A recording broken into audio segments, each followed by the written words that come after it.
Olá, ouvintes da Terceira Terra. Aqui é o Marcelo falando e vocês estão para ouvir os trechos excluídos do episódio 107. Eu e o Ivar nos sentamos em janeiro na sala da casa dele para discutir os sistemas de recompensas dos diferentes RPGs. E muita coisa ficou fora daquele episódio. Vocês vão ouvir todo o conteúdo que ficou no chão da sala de edição logo depois do anúncio de nosso patrocinador. Este episódio é trazido até vocês por Robinson Gates, o melhor lugar no Mercado Livre para encontrar booster packs de D&D e MechWarrior e Dungeon Tiles a preços imbatíveis. Consulte as show notes deste episódio para um link até a loja. Esse aqui? Esse é o GURPS. Ah, você tem os dois? Acho que são dois livros da quarta edição. Então, o básico são dois. Eu achava que você tinha comprado um só e tinha desistido. Você comprou os dois? Eu comprei os dois juntos. Campanhas e Characters. São livros muito bonitos. São sim. Ah, sou um cara da Frota Imperial. Do Esfera Imperial. Sou da Frota Imperial lá do interior. Ah, sou um cara da... Nabor. Eu sirvo o Imperador Darth Vader. Não, Imperador Palpatine. Tem vários jogos também que dão como recompensa o controle narrativo pro jogador. Eu não tenho jogado muitos ultimamente. Eu não tive contato com jogos que têm o controle narrativo. Nós não tivemos ainda. Nós temos muitos jogos para jogar. Tradicionais ainda, mas estamos passando lentamente para essa. Nós temos muitos jogos para jogar ainda. Tem lá aquelas Quick Starts, estão acabando já. Mas eu tenho os jogos que eu comprei, PDFs que eu comprei em época de promoção, que ainda não tive a oportunidade de jogar. Mas você tem mesmo, né? Você tem essa... Bom, os Banes do Savage Worlds são, de certa maneira, uma... Mas eles pega o controle narrativo por um instante apenas. Na verdade, é uma parte mais mecânica. Você consegue rolar dado de novo, né? Eu acho, o controle narrativo está mais no Kagematsu, por exemplo. Kagematsu, por exemplo. No próprio Hellas, que você fala o que quer fazer, você fala o resultado da ação, você jogador. Você... É que nem o... Mas tá certo. Porque você fala tudo o que você quer fazer, como você quer fazer, aí só... o resultado que você espera. O resultado que você espera, é verdade. Um que eu pretendo comprar... A Penny for My Thoughts não é exatamente um RPG, né? Mas a Penny for My Thoughts... Tem elementos, né? O controle narrativo não é seu, né, cara? Na sua vez, quem tem o controle narrativo da sua história são os outros caras. Exato, né? Fantástico, é amedrontador e fantástico ao mesmo tempo. Tem um que eu gostei bastante da premissa, eu quero ver se eu compro nesse ano agora, 2011, é o Prime Time Adventures. Basicamente, para quem não conhece ainda, você e o seu grupo de jogadores vão montar um seriado. Vocês escolhem o tipo de seriado, se vai ser ficção científica, drama. Você pode fazer de tudo, desde Lost até Battlestar Galactica e até Sex and the City, se você quiser. Você pode fazer isso, né? E aí você define o seu personagem naquele... Você vai fazendo os episódios. E cada episódio é uma aventura de meia hora a 1 hora no máximo. E você decide se naquele episódio o seu personagem ele vai ser protagonista, se ele vai ser de apoio ou se ele vai ser aquele personagem que aparece para dar oi. Só. O que pode acontecer é o seguinte, tem as mecânicas do jogo lá, isso não fui a fundo ainda, mas isso que eu peguei de texto de review. O que pode acontecer, se você for um personagem protagonista, você pode acabar narrando todo aquele episódio. Mas pode acontecer de você ser um personagem, que é aquele que aparece para dar oi, e você narra o episódio para todos os outros. Né? Então, você tem a possibilidade de obter o controle narrativo. Tem o mestre do jogo, o GM, que eles chamam de produtor, mas ele não é o coordenador da sessão. Ele é a pessoa que vai dando recursos, vai dando, por exemplo, verba para o episódio, né? Mas ele não é o mestre da sessão. Né? Então, qualquer personagem da mesa pode pegar o controle narrativo. Isso é uma recompensa também. Agora vamos passar para outros jogos, então vamos analisar as recompensas de outros jogos. Savage Worlds. Você jogou uma vez só, mas o que parece a recompensa de Savage Worlds? Também avançar a história e se manter ao tema, se manter fiel ao tema, que no caso era Pulp. O Savage Worlds ele tem uma quantidade fixa de XP que você ganha a cada fim de aventura. Não importa se a aventura deu certo ou não, se o nego morreu ou não deu, se eles resolveram o mistério ou não, venceram os nazistas ou não, salvaram o mundo ou não. Você ganha um tanto fixo de XP. A recompensa do Savage Worlds está nos Banes. Isso. Que é um uso de recompensa pelo personagem, que é você conseguir interferir em rolagem de dados. Isso tem em vários RPGs desde os anos 90. No Savage Worlds tem, você ganha os Banes. No Food tem, você ganha os Food Points. No Deadlands tem, você ganha Fate Chips, que são fichas de poker para você interferir em algumas rolagens de dados. Né? Que é o que os Banes fazem, né? Você interfere no jogo. Porque, como é que você ganha esses Banes? Você tem 3 por jogo, por sessão. O DM não é encorajado a distribuir como se fosse balinha. É encorajado a dar 1 ou 2 só, por aí. Mas tem as regras, as sugestões no livro. É quando o cara interpreta muito bem seu Se personagem. você acha que Bane é bala, então eu imagino que você é um dentista, né? Nossa.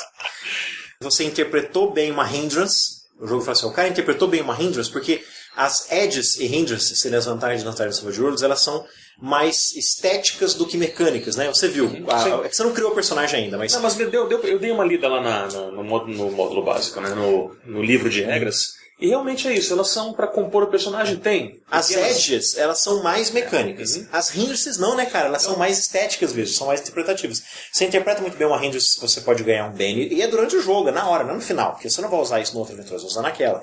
Se você conta uma piada, que todo mundo morre de rir, mas é uma piada dentro do jogo, uma piada que seu personagem contou, não seu jogador, quer dizer, ele te estimula a divertir todo mundo. Se você fez com que todo mundo se divertisse com alguma cena, você ganha um Bane, quer dizer, o jogo ele premia o que ele estimula. A recompensa dele é a interação social, interação com os outros personagens e você criar uma situação em que todo mundo se divirta. Olha só que legal a recompensa do Savage Worlds. Pois é. Essa questão também de RPGs que recompensam o jogador que se mantém fiel às fraquezas do personagem, achei interessante, porque é uma coisa que eu não tinha me dado conta de como é que funcionava isso até ontem, quando eu estava preparando a pauta. Mas tem alguns RPGs que realmente a recompensa para o personagem vem quando ele se mantém fiel aos seus problemas, às suas desvantagens. Por exemplo, Burning Wheel, quando você cede algum instinto que você tem. Então você te dá um ponto de XP, ou te dá uma recompensa no final do jogo. O GURPS, 4ª edição especialmente, se você se mantiver fiel às suas desvantagens, isso aí te dá experiência no fim. Se você agiu de forma contrária a elas, você não ganha nada. Dogs and Vineyard. Dogs and Vineyard, você não ganha nada, não acrescenta nada na sua ficha quando você ganha um duelo, quando você ganha uma disputa.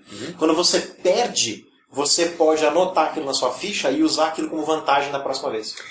Isso, eu também não joguei o Mouse Guard ainda, mas estava nos textos que eu pesquisei. Se você ativar uma desvantagem, usar alguma coisa contra o seu personagem, também você ganha uma recompensa no fim. O Mouse Guard parece que tem isso. Interessante, você ganha XP por se ferrar, né? Exato. Porque é o seguinte, se você colocou aquilo na ficha do seu personagem, é porque você, de certa forma, quer que aquilo aconteça. Né? Então, digamos assim, o jogo te dá recompensa por tornar as coisas mais difíceis. E o Eclipse Phase? Você já conseguiu ver não o que consegui é ler, mas o Eclipse Phase ele tem o seguinte, ele divide XP em ponto para você avançar o personagem e pontos de reputação também. Então, o sistema dele é mais complexo. Então, basicamente, ao que parece, ele recompensa... Quer dizer, ele dá XP por você interagir com o mundo. Com o universo inteiro. Isso vamos descobrir só quando a gente jogar. Talvez isso seja através de solucionar um mistério, ou talvez isso seja através de combate. Podemos descobrir que é através de pancada. O Trinity tem também. O Trinity, por exemplo, que é aquele sistema de ficção científica. Se isso fosse... tem missões militares no que você fez. Então, se aquele for o objetivo da aventura, então você vai ganhar XP por combate. O Trinity, que é o jogo de ficção científica do White Wolf, ele é um pouco tendido nesse lado também. Ele tem aquele típica característica de todos os jogos da White Wolf daquela época, que é você tem as 7 facções, ou tribos, ou clãs, uma sumiu, turmas, né? Uma sumiu, outra traidora, e sempre tem assim, nada é tão bonito. Eu jogava Trinity de um jeito mais space opera, mais Jornada nas Estrelas. Mas o jogo em si, ele propõe que sempre tem alguma corrupção terrível dentro de uma das facções. O Metaplot, ele é... sempre conspiratório, paranoico. Então o jogo ele dá XP dessa maneira. Você salvou, né? Você salvou o mundo ou alguma cidade daquela ameaça, que vocês são super-heróis, né? Se você salvou, você ganha XP, mas você também ganha XP quando você interpreta o seu personagem, porque eles têm essas vicissitudes, características de cada facção, que tem as ideologias. As facções também são bastante ideológicas. E quando você avança a história no sentido de que você descobriu mais um elemento daquele universo. Também ganha XP. Então, ele tenta ser um pouco mais de ação, mas ainda muito forte no mote storyteller, que é a origem dele, né? Tá certo. O que mais você tem aí? Por exemplo, o Cyberpunk 2020, né? Outra velharia aqui que tá com você ganha XP por cheiro de mofo, né? Essa é pro Darth Mendigo lá do Games Dirty Talk, né? Até que você traficou nesse jogo. Eu vendi 20 kg de cocaína e 2 peças de carne. Beleza, 100 XP. Mas então, exatamente, você se manter fiel ao gênero, tem isso aí sempre. O Cyberpunk 2020, ele tem também da recompensa de 2 formas. Que é a reputação, para você se manter fiel ao gênero e atender as motivações do seu personagem, porque você tem os arquétipos. Você pode ser um netrunner, um roqueiro, um atravessador, um nômade. Então, se você se mantiver dentro do personagem, você ganha reputação. E que reputação é usada como atributo para você fazer testes, para você ver se você consegue fazer com que a sua presença, a sua simples presença naquele lugar, já te dê bônus para fazer certas coisas, todo mundo te conhece. Né? Mas também ele dá pontos para você gastar com perícias. E esse tipo de pontos de experiência no Cyberpunk 2020 vem de você usar as perícias. Então, usar skills te dá mais pontos de skill no final. Então, são dois tipos de recompensas. O que te satisfaz no jogo, Cyberpunk 2020, o que satisfaria uma pessoa ao jogar Cyberpunk 2020 é usar o personagem que você montou. Exato. Quer dizer, a recompensa do jogo é montar um bom personagem e usá-lo. E fazer esse personagem evoluir. Que é mais ou menos o mote do Shadowrun também, só que o Shadowrun, ele tende mais pra... Como é que você avança a história do Shadowrun? É você completando missões, completando os runs, né? Isso. E isso através do combate. Então o Shadowrun é um pouco mais voltado para o combate. Ironicamente, ele não te dá mais XP. Isso é mais o Shadowrun um pouco mais moderno. O Shadowrun antigo, a parte de como o que dá XP pro personagem é um parágrafo. Você faz o que você quiser, mestre. É o que eu ia falar. O Shadowrun, apesar dele ser mais focado para ação, o combate não te dá mais XP. Você pode, inclusive, ter perdido o combate. O que te dá XP é você ter completado, tipo assim, aumentado a reputação do seu grupo. Como um grupo, não da sua pessoa. Então, o jogo é mais... Você completou o contrato que te passaram. Exatamente, o contrato. Estava esquecendo, não estava conseguindo lembrar dessa palavra. Então, essa é a recompensa. Geralmente é através de uma história recheada de ação e tiroteio, não sei o quê. Porque é o gênero. E essa é a recompensa do jogo. Né? Você se sente recompensado quando você cumpre com um contrato. Mobsters. Qual que é a recompensa do Mobsters? Tá? E o Mobsters é o seguinte... É ser malvado, né, cara? Porque o Arthur foi o cara que mais se divertiu naquele jogo. O que é aquilo? É se manter fiel ao gênero. Você é um criminoso, você tá... A maioria desses que a gente está vendo, então eles têm um gênero específico, tem uma imagem associada. Então, realmente, se você gosta daquela temática, você já vai começar a se divertir ali.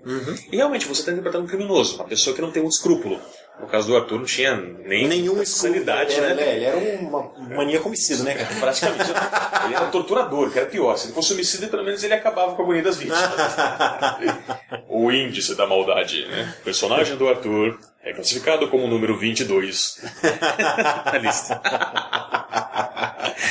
Porque realmente o diabético e você fizeram personagens que não eram tão malvados assim. Né? Eles só eram. Nossos personagens eles eram amorais, mas eles não chegavam a ser cruéis. É verdade.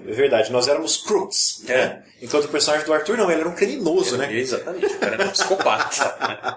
E ele se divertiu pra caramba. O legal do Mobsters é isso, é você conseguir interpretar um personagem que está do outro lado da lei porque quer e gosta disso. Mas a recompensa do Mobster está em você avançar os negócios da família, né? Quando você joga em campanha, sim. Você amplia os negócios da quadrilha, você consegue mais seu nome para sua família, você consegue mais territórios na cidade. Então a recompensa do jogo está em você, digamos assim, vencer o cenário, né? Você está conquistando elementos do cenário, você está avançando dentro do cenário, né? Avançando dentro da família, avançando nos negócios da família. Então, vira um jogo de estratégia. Essa é a recompensa do jogo. E você contribui não para o seu personagem, mas para o grupo. Então, o avanço não é só seu, ele é do grupo inteiro. Outros que a gente tem aqui, por exemplo, o Besme, que é o Big Eyes Small Mouth, que para mim é o melhor sistema genérico que existe, até o momento, dos que eu conheço. Ele não é... Eu, pelo menos, acho que ele não é feito... Não precisa ser jogado só com temática anime, ele se presta para jogar qualquer coisa, mas ele não tem uma recompensa específica, e eu acho que isso é uma coisa que vale para sistemas genéricos em geral. Você não tem uma recompensa específica quando você tem um sistema genérico, isso aí vai depender bastante da ambientação que está sendo criada. Despeito do GURPS, já falei que realmente a recompensa está em você interpretar as suas desvantagens, suas fraquezas. Vamos só então enquadrar um outro RPG que também se baseia nos outros, é o Star Wars Saga Edition. Ele é que nem o D&D. Você tem todo aquele lance de você, dependendo do... Você tem as missões, né? Então, o Star Wars Saga Edition não interessa se você é da Frota Imperial ou você é da Aliança Rebelde. Você tem as missões, mas qual que é a recompensa do jogo? É combate também. É bem D&D. Não é de se surpreender que é praticamente da mesma equipe. O pessoal que fez o Saga depois foi trabalhar na 4ª edição. E também assim, eu sei que eu vou ser crucificado por isso que eu vou falar agora, mas a parte de interpretação de personagem em Star Wars, ela é muito melodramática. Muitos personagens no Star Wars, especialmente os que aparecem em filmes e na Clone Wars, essa parte que é mais midiática, eles têm ganchos melodramáticos. Mas é uma característica da Space Opera. A Space Opera, sim. Exato. Mas assim, isso é uma coisa que, como o universo expandido cresceu tanto, Então, muitos personagens, eles acabam sendo muito parecidos. O que os diferencia? Capacidade de combate, tipo de poderes que eles têm. Kagematsu, que é um jogo... Você não jogou, mas você ouviu? Não vi. A recompensa do Kagematsu é você conquistar Mas ouvi ótimas coisas de quem jogou. Quem jogou gostou muito. A gente precisa jogar aquilo lá de novo. O Kagematsu não é bem um RPG, né, cara? Não tem DM, mas enfim. A recompensa do Kagematsu é você ir completando aquela sua... Você tem aquela fichinha que você vai completando os favores. Consegui isso, não consegui aquilo.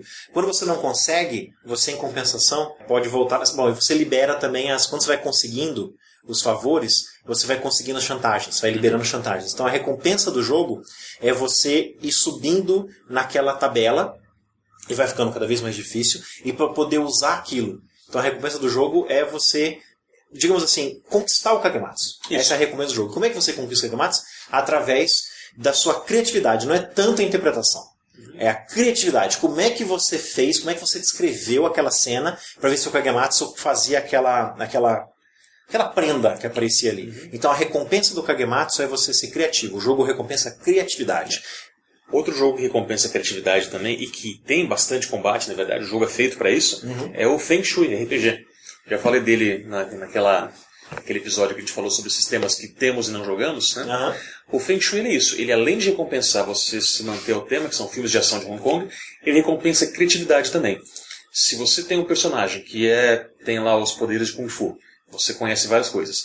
Se você fez um ataque de algum jeito e você foi dramático, ou seja, se você falou assim, não é só eu bato no cara, é assim, eu pulo, piso na parede, seguro no ventilador e acerto o cara com os 2 pés em volta do pescoço, me viro, dou uma tesoura voadora nele e o cara cai no chão. Beleza, isso conta ponto. Tá? E outra coisa, se você começar a fazer vários ataques diferentes...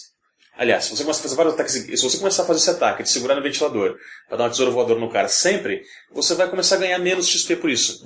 O jogo e o mestre vai te recompensar, vai te dar mais facilidade para agir, quanto mais coisas diferentes, quanto mais criatividade você usar, mesmo que você esteja dentro do combate. Mas essa é a recompensa do jogo, então. Você se sente recompensado fazendo isso. Não é muito diferente no filme de ação de Hong Kong. Não é muito diferente do Hellas, né? Hellas são histórias de aventura, são aventuras. São épicas. Geralmente épicas, né? Vocês são os heróis que deram origem às lendas dos heróis.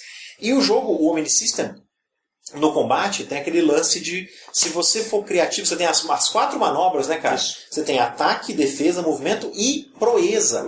As estantes, né? Aquilo é uma manobra de combate, quer dizer, tem tanta ênfase quanto atacar e defender e andar, né?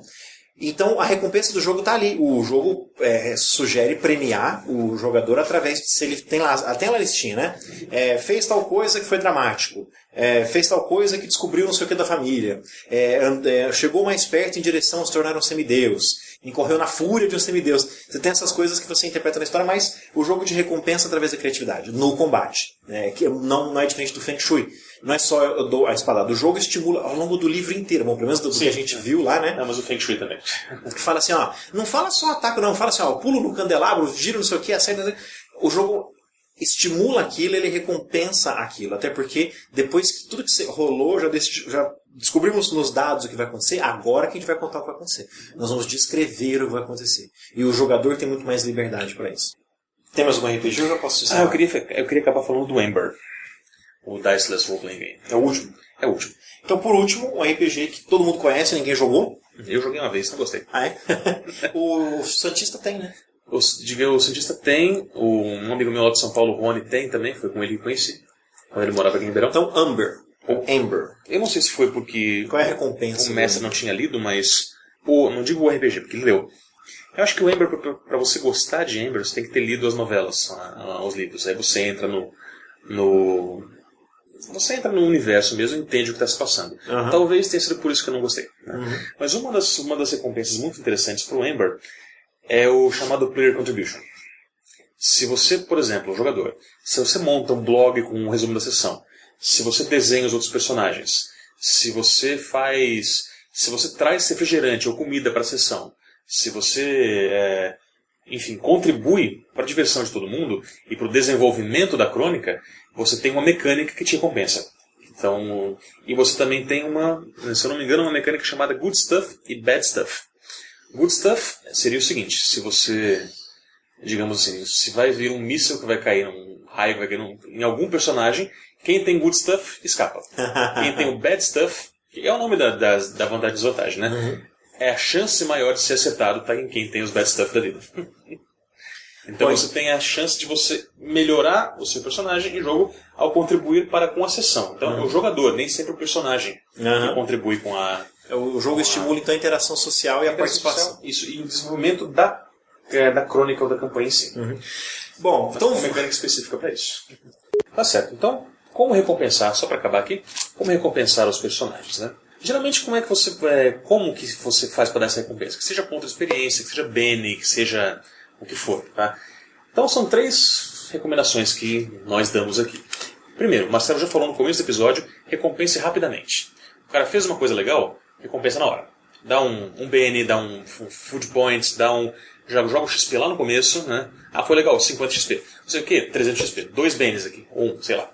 Porque isso aí é o seguinte, é compensador. Ganha força de vontade. Ganha força de vontade, né? É na hora também, né? Na hora. Ou era no fim? Não, você ganha na hora. Você faz, você ganha força de vontade. É que nem o Call of Cthulhu. Se você mata o monstro, você recupera a sanidade. Ah, tá. Na hora. Então, isso é legal. Porque o jogador ele vai saber que aquela ação, ela gera uma recompensa. Isso aqui é meio Skinner, meio behaviorismo. Né? Meio você choque no ratinho. Né? Mas é assim que funciona. A mente humana, até certo ponto, funciona desse jeito. Eu curto pra caramba. Enfim, o jogador vai saber que ele fez a diferença em relação ao universo, ao sistema naquele momento. E evita que o GM esqueça de recompensar o jogador se ele for entregar alguma coisa só no final. No caso do D&D, por exemplo, acabou o combate, já dá recompensa nada, já dá o XP na hora. Esse combate foi 1.200, divide entre vocês 4. Não precisa esperar até o final. Não é necessário. Né? Não precisa. Você dá pra... subir de nível. Não, mas aí subir de nível tem que fazer o personagem, deixa pro próximo jogo. Até porque a evolução do personagem é um pouco mais demorada. Mas vai dando XP na hora. Já vão contabilizando isso aí. Ou então os tesouros, né, que você recebe o item mágico, que você pode equipar seu personagem para no combate logo depois dar porrada melhor.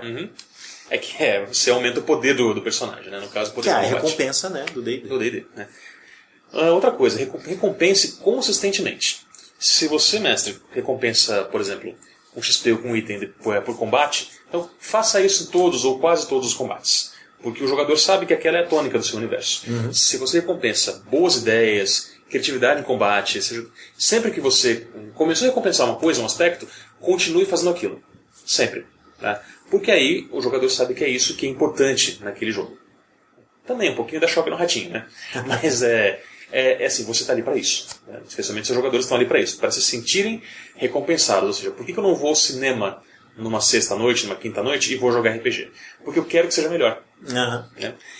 E especialmente o seguinte, recompense de forma variável.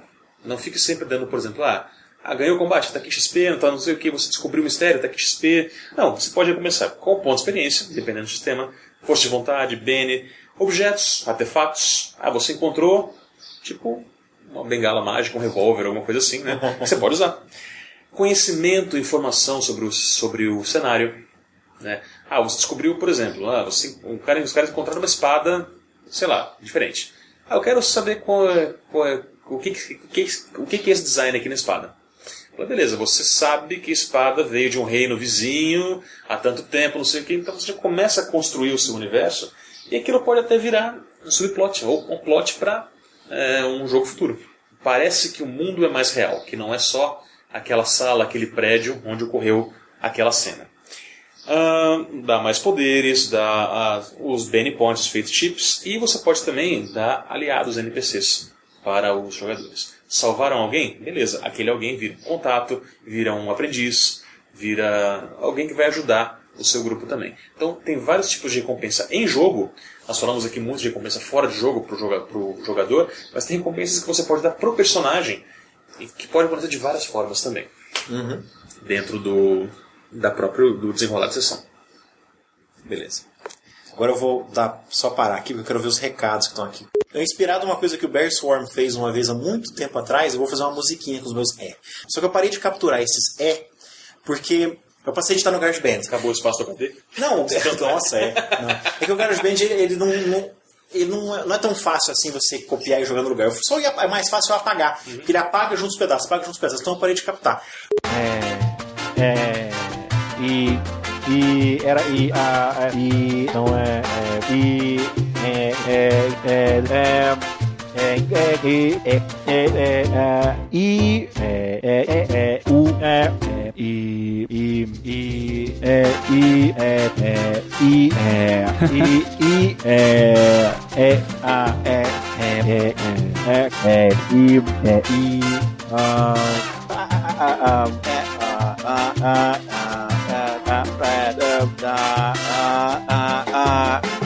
Chama de vantagens. Do BESB, né? Isso. Porque eu tô vendo que o capítulo de atributo é o maior de todos aqui. Ele chama de estatística Não, São três estatísticas tri-stats, né? Penetrante de armadura é um atributo, regeneração é um atributo, ataque, heavy armor. Você monta os seus ataques, ele quer que seja capacitante. Quer dizer, atributo então são todos os atributos do seu personagem. Exato. Esse é o Revised Second Edition, quer dizer, mais ou menos a segunda edição com alguns erros de correções do inglês. Assim. Foi acrescentar algumas coisas e as erratas estão incluídas aí já. Olha, é quase metade do livro. Aqui tá vendo pela marca cinza? É quase metade do livro o capítulo de atributo. Aí depois, claro que entra. O próximo capítulo é Mecha. Porque os mechas, eles são personagens também. Você pode ter só um mecha, é isso? Você pode ter quando você quiser. Sabe que eu tava pensando uma coisa? Os mechas têm vantagens específicas. Por exemplo, eles têm vantagem de fusão. Você faz com que os seus mechas se transformem em outras coisas. Ou se juntem, sabe? É uma variação do Tristat? É Tristat ou Tristat? Eu acho que é Tristat. Porque o Tristat... Triple, né? Não, triple. Porque é um sistema legal que você pode comprar o PDF só dele, né, velho? Você compra um sistema sem ambientação. Esquisito isso. O TriStat, ele tem... Aliás, eu acho que só a parte de regras, se eu não me engano, é grátis ainda. Do TriStat? Se eu não me engano, é grátis. E que eles chamam depois de DX. Que você escolhe qual o dado que você vai usar no jogo. É isso mesmo, TriStat DX. É isso mesmo, é o sistema. No caso do BESB, ele usa D6. Tem uns TriStats, acho que o Silver Age Sentinels, que é um de Supers, que usa D10. Então é por isso que eles distribuem só o sistema e por isso que é de graça. Porque a ideia é que eles estimulam você a criar seu próprio RPG com o sistema deles. Isso. Quer dizer, é uma maneira deles contaminarem o mundo do RPG com o sistema deles. É meio que nem uma... Né? É um Linux. É um Linux, exatamente. É um Linux se você compra depois os programas que você quiser. Né? Eu estou tentando fechar, como se fosse difícil. Colocar um banner da Drive-Thru RPG, que é RPG Now, que a Drive-Thru é RPG Mainstream, RPG Now é RPG Indie, né? Ah, é? Colocar um banner deles, porque eu não tinha tocado disso, eu achei que eram duas empresas associadas só. Elas são do mesmo, digamos assim, do mesmo grupo. Né? É que uma é mais uma coisa, uma é mais outra. E eles têm um banner que você coloca que você ganha uma porcentagem se a pessoa compra. Só que ele é diferente da Amazon. Você entra uma vez através do banner e você recebe um cookie no seu computador que eu acho que fica por 60 dias. Se em até 60 dias a pessoa fizer uma compra, você ganha parte da porcentagem em cupom dentro da loja também. Só que eu fui ler lá o programa de afiliados, tá, que você ganha 0%.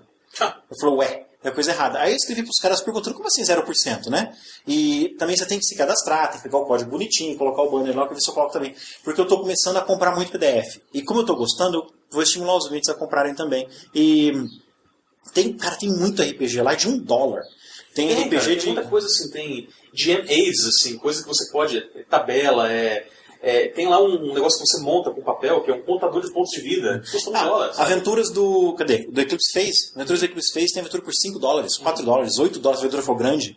Bom, uma aventura você não precisa ter o livro. Você vai usar uma vez, você paga $4 no PDF e usa, né? Não tem por que não pagar, sabe? Não, mas é porque o livro custa $15 e tem o frete. Né? Que nem que você só paga o valor do livro, que nem o Realms of Cthulhu. Eu esperei uma promoção. Foi uma promoção de Halloween, que caiu o preço pela metade.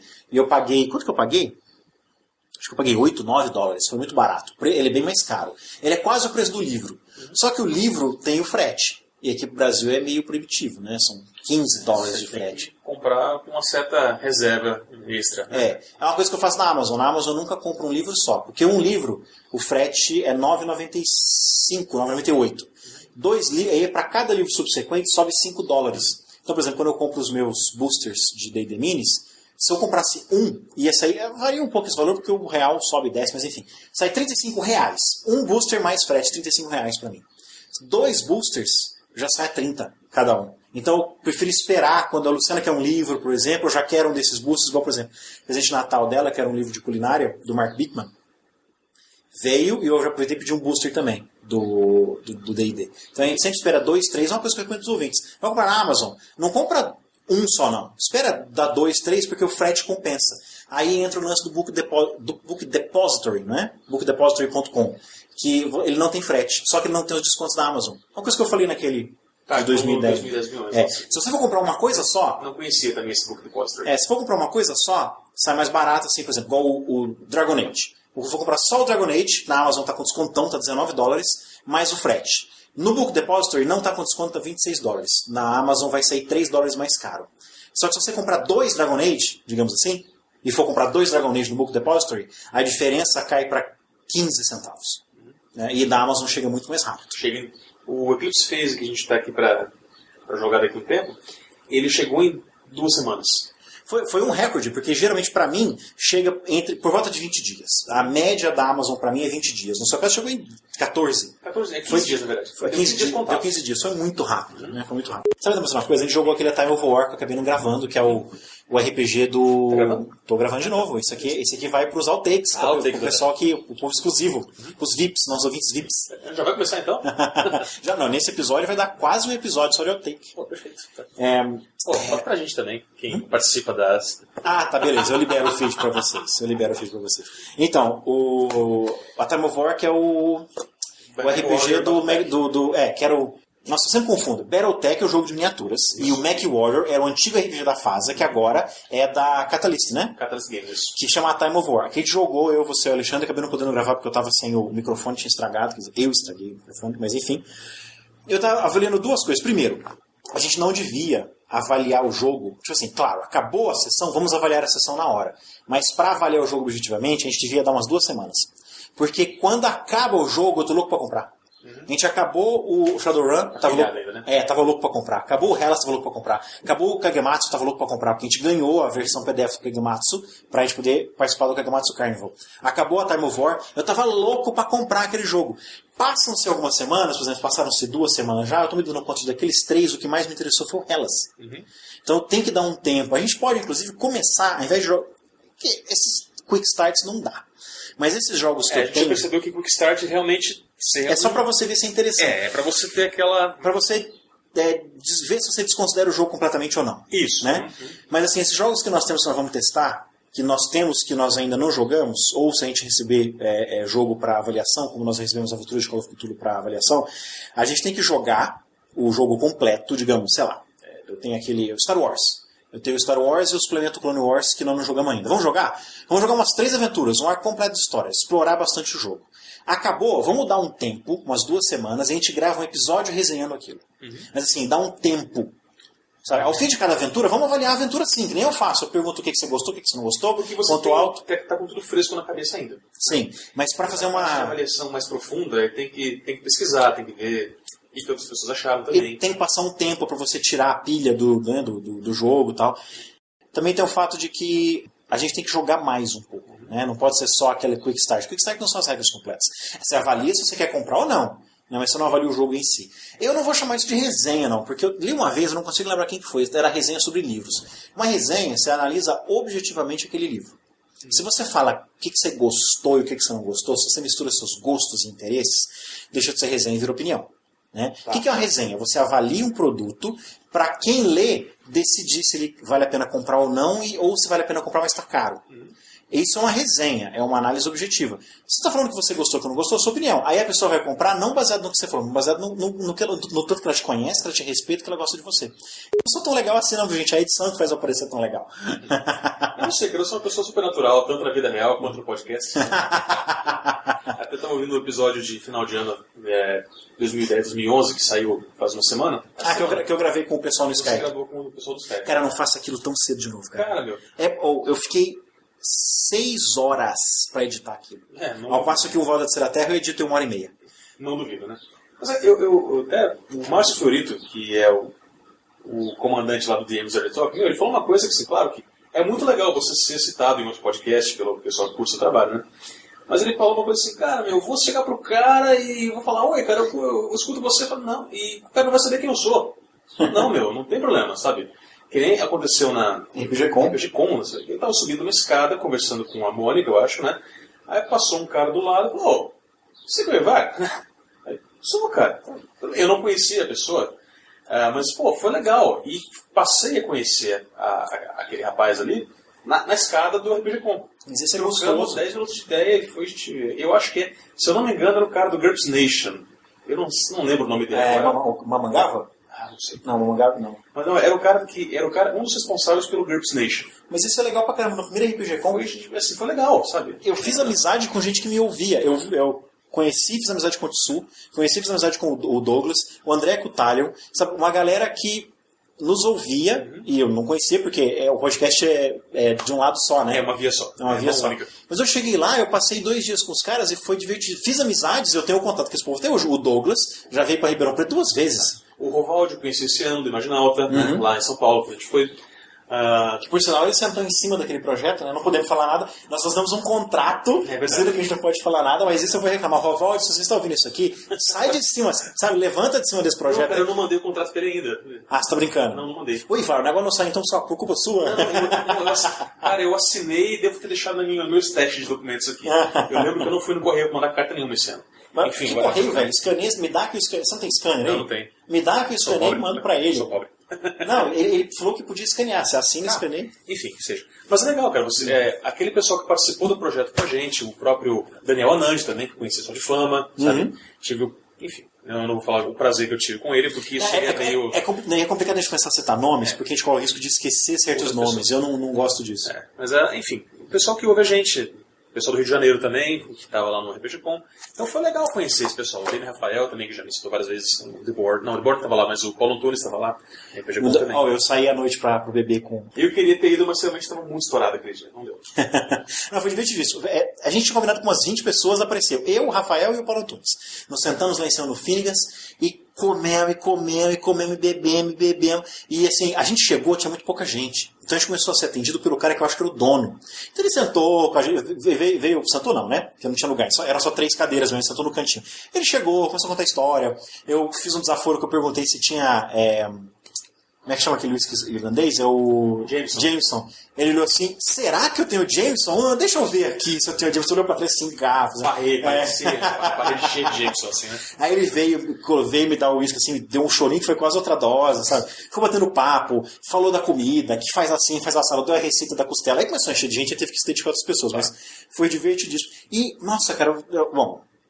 Saímos de lá os 3 tríbatos, né? Claro que o Paulo Antunes estava normal.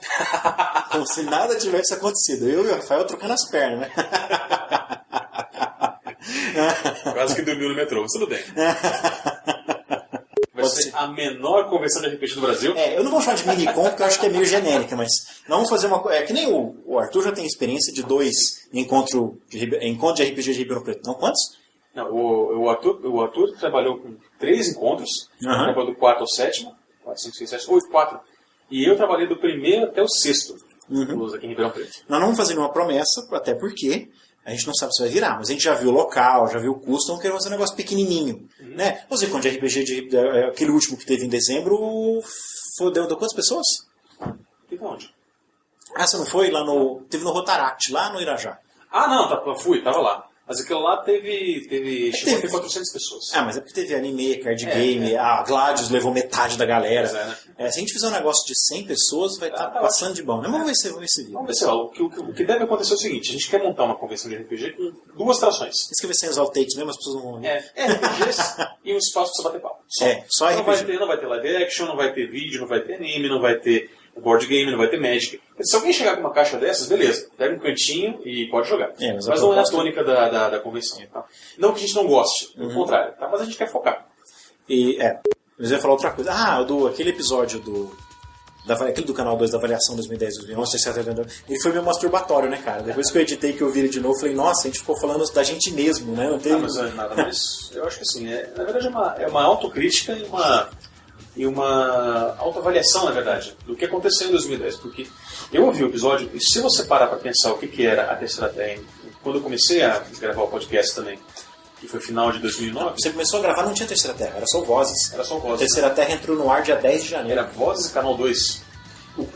Na verdade, chamava Canal 2, mas era no mesmo feed do Voz, não tinha nenhum outro canal ainda. O que tinha era Vozes, Terceira Terra, Vozes, Sessão de Jogo e Canal 2, só. Só que saía junto, era o mesmo podcast, ele chamava de outra coisa. Eram de episódios à parte, mas enfim. Mas é isso, cara, e realmente cresceu muito. Eu via novos podcasts começando. Nem todos me interessavam, mas é porque também tem gente com interesses diversos. Assim. Não, o negócio é tão grande. Mas é legal porque você está começando a invadir os nichos. Você está começando a descobrir nichos e produzir conteúdo para eles. Nós ainda somos minúsculos. Isso é fato, nós somos pequenininhos. Se comparado com outros podcasts, esquece o RPG. O mundo do podcast, de maneira geral, nós somos um grão de areia. Mas, tendo em vista assim, essa nossa vizinhança, esse nosso cantinho da galáxia, eu estou impressionado com o que a gente fez, com o tanto que cresceu isso. E como um investimento de tempo. Eu calculo que eu passo cerca de 3 horas por dia mexendo com podcasts ou coisas relativas ao portal. Podemos dizer que aquilo é um portal, né? Podemos. Por mais que tenha uma estrutura de blog, né? Mas é porque aquela estrutura de blog ela é conveniente. É muito mais fácil de produzir. E o WordPress, por exemplo, ele não é. As pessoas não encaram ele mais só com o blog. Ele é uma ferramenta de controle de conteúdo. De conteúdo, né?